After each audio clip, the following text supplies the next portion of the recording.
So our today's topic is emission of a heat radiation. Emission मतलब क्या होता है? बाहर निकलना, हीट का बाहर निकलना या रेडिएशन का बाहर निकलना, उसको बोलते हैं इमिशन।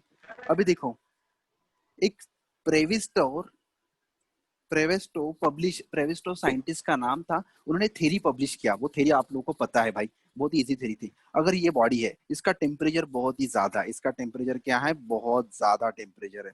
अगर इस बॉडी का टेम्परेचर बहुत ज्यादा है तो अकॉर्डिंग टू दिस थ्योरी ये बॉडी क्या करेंगी? अपना टेम्परेचर दूसरे बॉडी को, मतलब सराउंडिंग में ट्रांसफर करेंगी। समझ रहे हो क्या? अगर आपके बाजू में भाई क्या है? तपता लोहा है, लोहा तप रहा लोहा, तो उसके आजू बाजू में लगता है कि आपको, मतलब आप उसके आजू बाजू में देखो, गरम गरम लगता है क्या? हेलो। सर। हाँ, तो मतलब ये जो है ना, ये जो जिसका टेम्परेचर ज्यादा है वो क्या करता है? अपनी हीट एक्सचेंज करता है। किसके साथ एक्सचेंज करता है भाई? सराउंडिंग के साथ क्या करता है? एक्सचेंज करता है। मतलब वो क्या करता है? रेडिएशन रेडिएशन क्या करता है? रेडिएट करता है।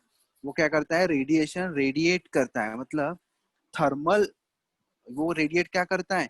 Radiator thermal energy. क्यों थर्मल एनर्जी रेडिएट करता है? क्योंकि उसका टेम्परेचर बाहर के बॉडी से, मतलब उसके आजू बाजू से उसका टेम्परेचर क्या हो गया? ज्यादा हो गया। इसलिए वो क्या करता है भाई? वो रेडिएशन इमिट करता है। या आपने ऐसा देखा है क्या भाई? हॉटर बॉडी जो होती है वो जल्दी से जल्दी नहीं क्या, कूल होती है। देखा क्या आपने? जो बहुत ही गर्म बॉडी है भाई वो जल्दी कूल हो जाती है। बहुत गर्म बॉडी है ना, वो जल्दी कूल होती है, बराबर। Then a colder body. अभी देखो आपके पास ना दो चाय है, दो चाय चाय, बराबर। एक चाय ना बहुत ही ज्यादा गर्म है, बहुत ज्यादा गर्म है, और एक चाय ना नॉर्मल गर्म है। एक चाय बहुत ज्यादा गर्म है और एक चाय नॉर्मल गर्म है। तो बहुत ज्यादा वाली चाय, बहुत ज्यादा जो गर्म चाय है ना, वो जल्दी जल्दी ठंडी होंगी। पर जो नॉर्मल चाय है उसको ठंडा होने को टाइम लगेगा, as compare to the hotter chai. ये आपको पता है क्या बात? हेलो। नहीं सर। नहीं सर। नहीं पता, नहीं हाँ पता। ट्राई नहीं भाई, किया। ऐसी बात नहीं पता। हाँ तो ट्राई करना। मतलब जो चाय ज्यादा गर्म है ना, वो जल्दी ठंडी होंगी as compare to the colder chai, as compare to the colder chai. Experiment करके देखना भाई, ये होता है। ठीक है। अब ये क्यों होता है? ये इसका रीजन ये है कि जो बॉडी हॉट है, जो बॉडी ज्यादा हॉटर है, वो क्या करता है? ज्यादा रेडिएशन इमिट करता है। वो बॉडी ज्यादा रेडिएशन क्या करता है? इमिट करता है। जो बॉडी ज्यादा हॉट है वो क्या करेगा? ज्यादा रेडिएशन इमिट करेगा। इमिट करने के बाद वो क्या होगा? जल्दी जल्दी ठंडा होने का काम करेगा। और जो बॉडी कोल्ड है, जो बॉडी कोल्ड है, तो उसके पास वो बनेगा रेडिएशन कम इमिट करेगा। वो रेडिएशन कम इमिट करेगा। इसलिए अपन ऐसे बोलते हैं। अब ये सबसे इंपॉर्टेंट पॉइंट है। Hotter body radiate a higher rate than a cooler body, then a colder body. मतलब जो हॉट बॉडी है वो ज्यादा से ज्यादा रेडिएशन इमिट करेगी। किससे ज्यादा रेडिएशन इमिट करेंगी? कोल्डर बॉडी से ज्यादा रेडिएशन इमिट करेंगे। ठीक है। अभी देखो, अगर किसी बॉडी ने अगर किसी बॉडी ने बहुत ज्यादा रेडिएशन क्या कर लिया? एब्जॉर्ब कर लिया। बहुत ज्यादा रेडिएशन क्या कर लिया? एब्जॉर्ब कर लिया। अब बहुत ज्यादा रेडिएशन एब्जॉर्ब कर लिया मतलब उस बॉडी के अंदर जो मॉलिक्यूल्स थे उसकी काइनेटिक एनर्जी बढ़ जाएंगी, बराबर है क्या? भाई बॉडी के अंदर क्या है? काइनेटिक एनर्जी है। मतलब बॉडी के अंदर क्या है? मॉलिक्यूल्स है। और मॉलिक्यूल्स की क्या होंगी? काइनेटिक एनर्जी बढ़ जाएंगी। फिर मॉलिक्यूल क्या करेंगे? They are in state of random motion. ये इधर भागेगा, वो उधर भागेगा। तो उसकी एवरेज काइनेटिक एनर्जी क्या हो जाएंगी? इंक्रीज हो जाएंगी। जैसा जैसा टेम्परेचर बढ़ेगा वैसा वैसा क्या होगा भाई? उसकी काइनेटिक एनर्जी क्या होगा? बढ़ते जाएगा, बढ़ते जाएगा, बढ़ते जाएगा। ठीक है। समझ रहे क्या ये बात? हाँ सर। हाँ। अभी सबसे इम्पोर्टेंट ये तो हो गया भाई, ये सभी लोगों को पता है, तुम लोग बहुत दिनों से पढ़ ही रहे ये सब कुछ। अभी जो सबसे इम्पोर्टेंट जो अभी आपको पढ़ना है वो मैं पढ़ा रहा हूँ। ठीक है। ये पेपर में आ सकता है। ठीक है। कहूंगा इमिसिव पावर, हेडिंग डालो भाई सभी लोग। ये बहुत इंपॉर्टेंट है। ये इसके पहले वाला समझो नहीं समझो, ये तो बेसिक चीजें थी। ठीक है। अभी हेडिंग डालो, यहाँ से सबसे इंपॉर्टेंट रहेगा इमिसिव पावर। ठीक है।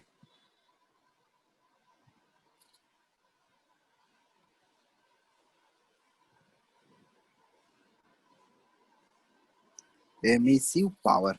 अभी देखो, एमिसिव, सबसे पहले मैंने आपको जो चीजें बताता हूँ उस चीजें के हिसाब से इसको रिलेट करेंगे, ठीक है। सबसे पहले मैं कुछ चीजें बताऊंगा, ठीक है। अब Q be the amount of heat, Q क्या होगा, अमाउंट ऑफ हीट,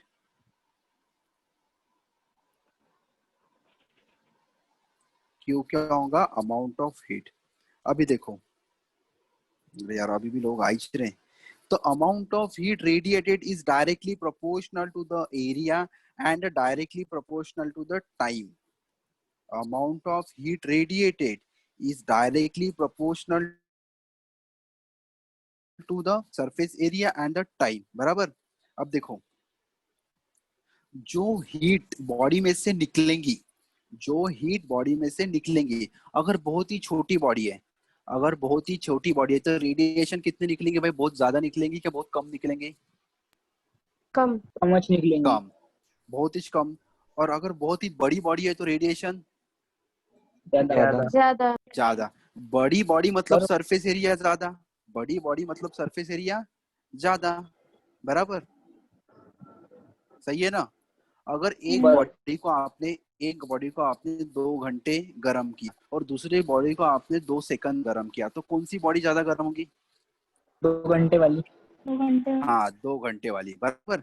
अभी देखो, तो मैं ऐसे बोल सकता हूँ क्या, the amount of heat radiated is directly proportional to the area।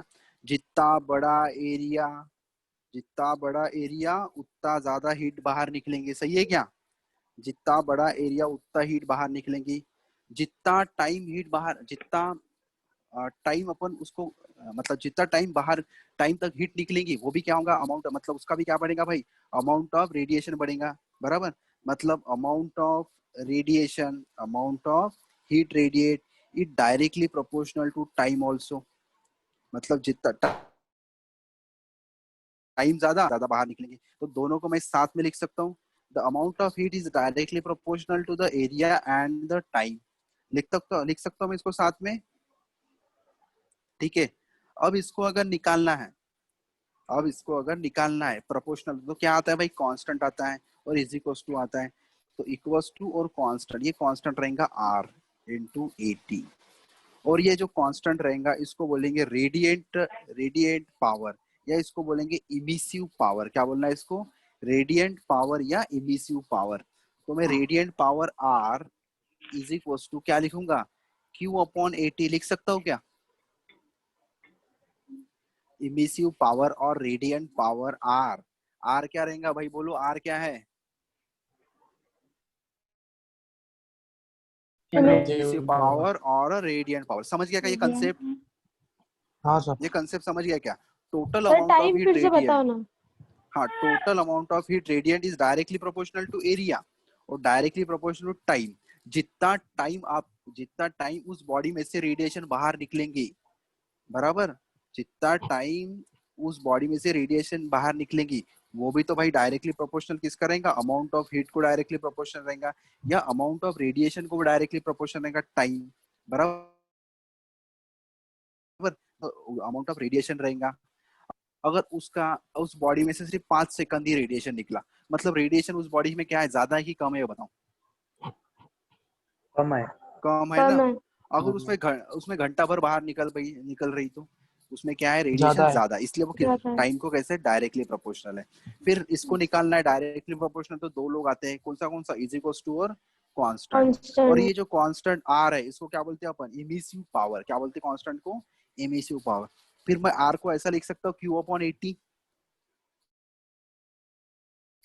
हाँ, अभी आर को क्या बोलना है, बोलो आर को क्या है, emissive emissive power. Power. R क्या है, अब आपको डिफाइन करना चाहता है भाई, emissive power is equal to मतलब इज, इज इक्वल टू मतलब इज इज। तो भलो भाई, इमिसिव डिफाइंड पावर एज। कैसे डिफाइन करो, emissive emissive power is power defined as the total amount of heat radiant per unit area per time. Unit time. Time. लिख के देने की जरूरत है क्या, लिख लोगे। हाँ सर। तो क्या लिखना, as emission power is defined as a total amount of heat radiant per unit area per unit time, per unit area per unit time लिख लोगे इतना, that is R equals to Q upon AT, ये होता है भाई आपका emissive power. अब इसका भाई आप ऐसा यूनिट बना सकते हो, ये हीट है, हीट का ऐसा यूनिट क्या होता है भाई, जूल। हीट का ऐसा यूनिट क्या होता है, जूल। जी heat is a form of energy, heat is a form of energy. Area का यूनिट क्या होता है, मीटर केल्विन। केल्विन टेम्परेचर का क्या, सॉरी टेम्परेचर नहीं, वो क्या टाइम है, टाइम है तो टाइम का क्या टाइम होगा, है sir, second. Second. Second. Time का क्या होगा, सेकंड। अब इसका डायमेंशन बना सकते हो आराम से। आप लोगों को बोला है भाई जूल का डायमेंशन, वर्क का डायमेंशन याद कर लो।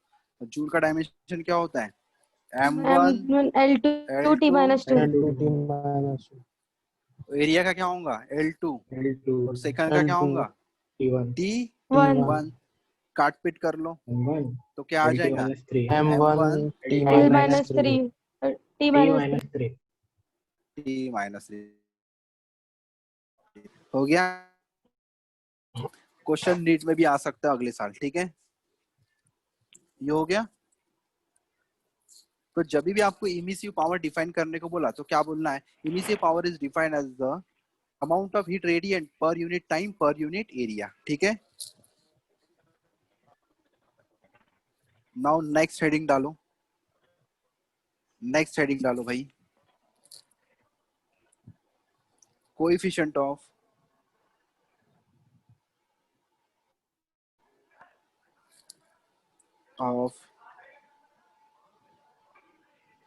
इमिशन और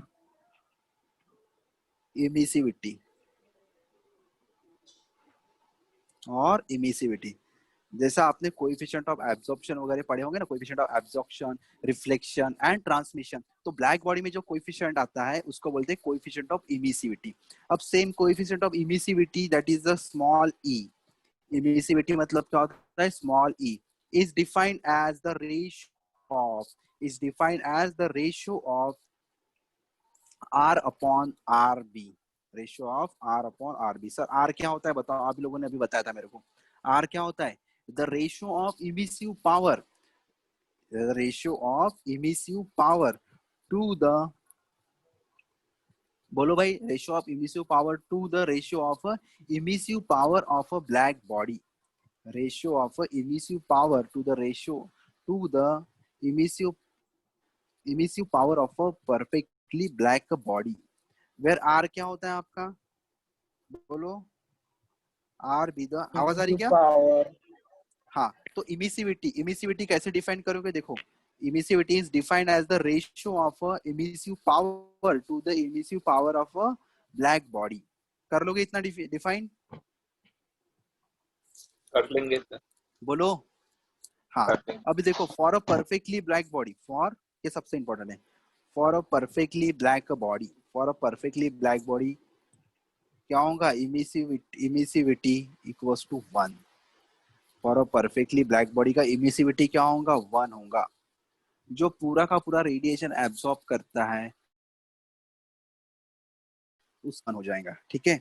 सर आपने तो ए बताया था, जो बॉडी पूरा का पूरा एब्सॉर्ब करती है उसको बोलते हैं ब्लैक बॉडी, और यहाँ पे आप बता रहे हो कि जिसका इमिसिविटी 1 है या एब्सॉर्ब किया मतलब इमिसिविटी 1 है, उसको बोलते हैं अपन परफेक्टली ब्लैक बॉडी। तो मतलब सिंपल आपको ये समझ रहा है क्या, ई और ए की चीज है, हेलो, ओके सर। हाँ ये सर। तो समझ गया होगा ना। अगर just body perfectly black body मतलब ए इक्वल्स टू 1 और ई इक्वल्स टू 1, ये दोनों होता है, पर दोनों का अलग अलग है। ये कोएफिशिएंट ऑफ एब्जॉर्प्शन है और ये कोएफिशिएंट ऑफ इमिशन है, बराबर, दोनों अलग चीज है, पर दोनों एक ही दे रहे भाई, दोनों ब्लैक बॉडी के लिए 1 है, दोनों ब्लैक बॉडी, बोल सकता हूँ क्या, ए इक्वल्स टू ई, मेरे मन में आया होगा ना, ए इक्वल्स टू ई आ गया ना, मेरे मन में ये आ गया होगा, yes sir. E equals to a है। तो भाई ये मेरे मन में आने से पहले किसी और आदमी के मन में आया था, उस साइंटिस्ट का नाम था किरचॉफ्स, क्या नाम था, किरचॉफ्स। अभी देखो किरचॉफ्स अपना लॉ बताता है, हेडिंग डालना है आपको, Kirchhoff's law of heat radiation and a theoretical proof, उसका अपने को थ्योरेटिकल प्रूफ करना है। अभी किरचॉफ्स क्या बताता है, किरचॉफ सिंपल ये बताता है भाई, इनडायरेक्टली जो ए इक्वल्स टू ई है यही बताता है। किरचॉफ्स क्या बताता है, E इक्वल्स टू ई बताता है। किरचॉफ्स क्या बताता है, जो कोएफिशिएंट ऑफ एब्जॉर्प्शन है वो किसके बराबर है, कोएफिशिएंट ऑफ इमिशन के बराबर है, ये किरचॉफ्स ने बताया। जो आपको आपको ऑब्जर्व मतलब बहुत सालों पहले बताई थी, ठीक है। अभी देखो किरचॉफ्स लॉ का बताता है, किरचॉफ्स लॉ बताता है the ratio of emissive power to the coefficient of absorption of a body is equal to the emissive power of a perfectly black body at a same temperature for all wavelength. अब देखो इसका मतलब क्या होता है, the ratio of emissive power, the ratio of emissive power. अभी देखो भाई इमिसिव पावर क्या होता है आपका आर, इमिसिव पावर क्या होता है आपका R, the ratio of emissive power R हो गया to the coefficient of absorption मतलब ए इज इक्वल टू देखो भाई इज इक्वल टू के बाद क्या है, the emissive power of a perfectly black body, the emissive power of a perfectly black body. अब देखो emissive power of a perfectly black body मतलब क्या होता है, आरबी। आरबी। आरबी क्या होता है आरबी। तो ये भाई है किरचॉफ्स का स्टेटमेंट। अभी ये स्टेटमेंट याद करने की आपको जरूरत नहीं, तो ये याद कर सकते हो क्या R upon A equals to RB. हाँ सर। बताओ। हाँ सर। हाँ अब इसको आपको ये तो पता है भाई आर क्या है, इमिसिव पावर, इमिसिव ए पावर। क्या है, ए क्या है coefficient of absorption. Absorption. Absorption, और आरबी क्या है emissive power of black body. Black body. बस अभी डिफाइन करो, डिफाइन एक दूसरे के ऊपर मतलब रेशियो। अब डिफाइन कैसे करोगे बोलो, the ratio of emissive power, बोलो the ratio of emissive power, to the coefficient of absorption. the ratio of emissive power to the coefficient of absorption is equals to the बोलो emissive power of a Emissive power. perfectly black body black at body same temperature। कर सकते हो भाई इसको define. हाँ। हाँ sir. हाँ R upon RB equals to A, R upon RB equals to A। हाँ और सर अब बीच मैंने थोड़ी देर पहले पढ़ाया भाई R upon RB क्या होता है, ई। इमिसिविटी ई ई या कोएफिशिएंट ई ऑफ होते ई इमिशन E। तो मतलब E इक्वल्स टू A, मतलब जो आपको ऑब्जर्व हुआ ना इसके पहले बिना प्रूफ के, वो आपने भाई ऐसे भी बता दिया। समझ गया क्या ये। हाँ। हाँ सर। हाँ अभी देखो उसको और डिफाइन करते, तुम लिखना है तो लिख सकते हो, मैं यूट्यूब पे डाल दूंगा, ठीक है। ठीक है क्या। हाँ सर ठीक है। हाँ अभी देखो मैं इसको ऐसा लिख सकता हूँ क्या, अभी suppose let let R be the emissive power of a body A, R be the emissive power of a body A, and RB be the emissive power of a black body B। R क्या है emissive, कोई एक body का emissive power A body का R है, और perfectly black body का emissive power कितना है RB, और A स्मॉल a क्या है coefficient of absorption for a body A। ठीक है।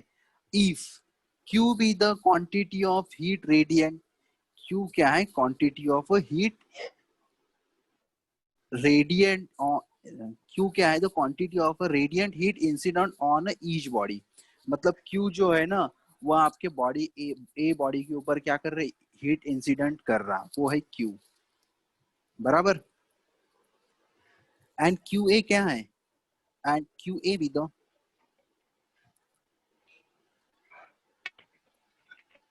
QA be the quantity of a radiant heat absorbed। QA क्या है, जैसा Q क्या है इंसिडेंट हो गया, हीट इंसिडेंट हो गया, और QA क्या है क्वांटिटी ऑफ हीट एब्जॉर्ब। अब मैं क्वांटिटी ऑफ हीट एब्जॉर्ब का ऐसा लिख सकता हूँ क्या भाई, A इंटू क्यू। सर ये कहाँ से, अभी मैंने आपको कोएफिशिएंट ऑफ एब्जॉर्प्शन पढ़ाया था ना, तो कोएफिशिएंट ऑफ एब्जॉर्प्शन क्या होता है, that is the ratio of QA upon Q। पढ़ाया था क्या भाई, हाँ याद करो। हाँ सर। हाँ तो मैं इसको ऐसा लिख सकता हूँ, हाँ सर हो गया यहाँ तक। हाँ अभी मैं इसको मिटा रहा हूँ भाई, मेरे पास जगह नहीं है, ठीक है। तो कहाँ तक लिख लिया था मैंने बताओ, that is a QA equals to A into Q। याद हो गया बराबर, हो गया क्या रे यहाँ तक। हाँ सर। हाँ ये तो हो गया भाई फॉर अ नॉर्मल बॉडी, ये किसके लिए हो गया, फॉर अ नॉर्मल बॉडी। ठीक है।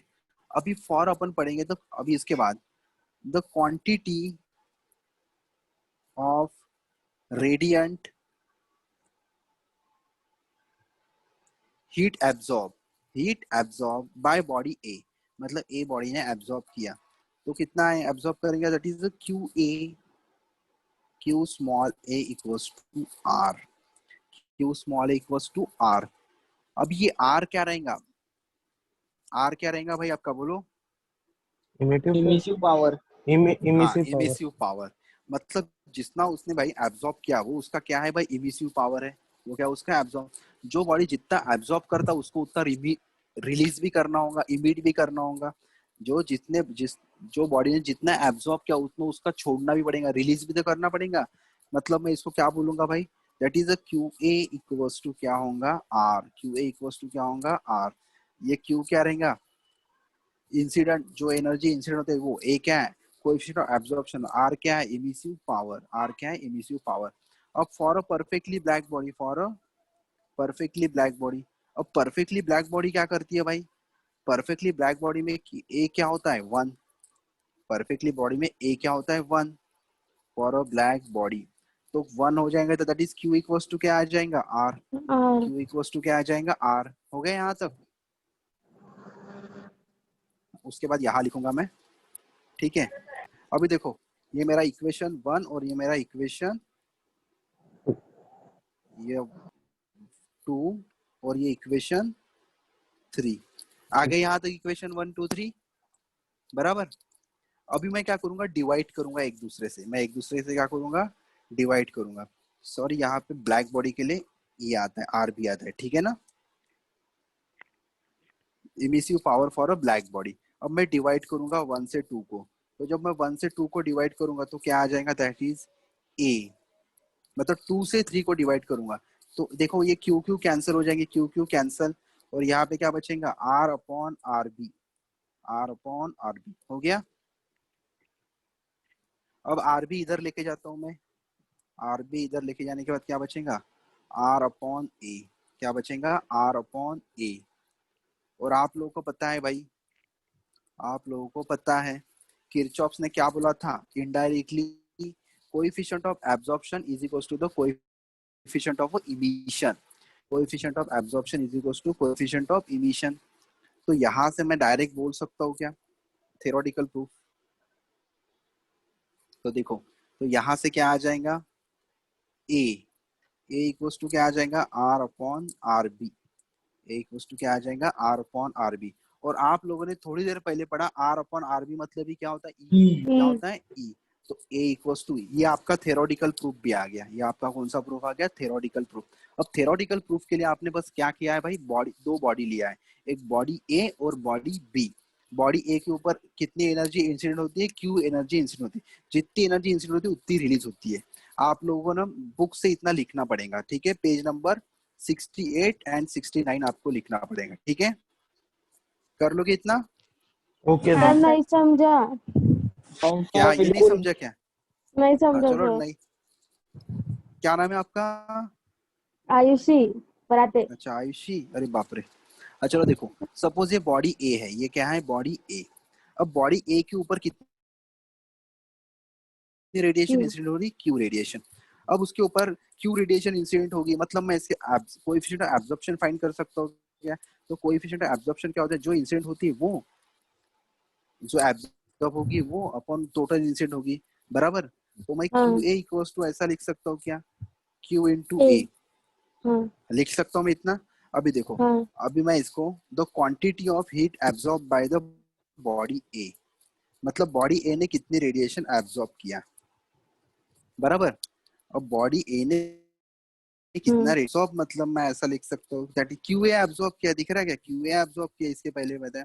और जितना एब्जॉर्ब करेगा उतना ही हाँ वो रेडिएशन इमिट करेगा बराबर ना भाई, जितना हाँ गर्म है उतना ही तो ठंडा होगा ना वो। तो ये हो गया इक्वेशन नंबर हाँ वन। अब ये अगर ब्लैक बॉडी है, अगर ये ब्लैक बॉडी है तो ए का वैल्यू क्या होता है वन, ए का वैल्यू क्या होता है one, that is a Q equals to क्या आ जाएगा आर। इसको इक्वेशन नंबर टू बोल दो। अब वन अपॉन टू करो, वन अपॉन टू, तो वन अपॉन टू करेंगे तो देखो क्या आ जाएगा, देखो Q Q cancel, black body के लिए भाई आरबी यूज करते हैं।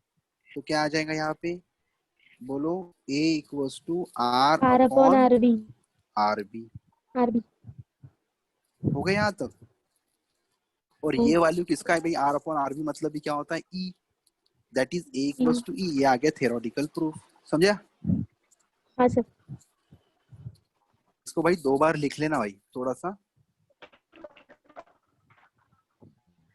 कर लोगे इतना। सर की लैंग्वेज लिखने, बुक की लैंग्वेज बोलो सर, नहीं, बुक की लैंग्वेज भाई में क्या? इजी इस बार।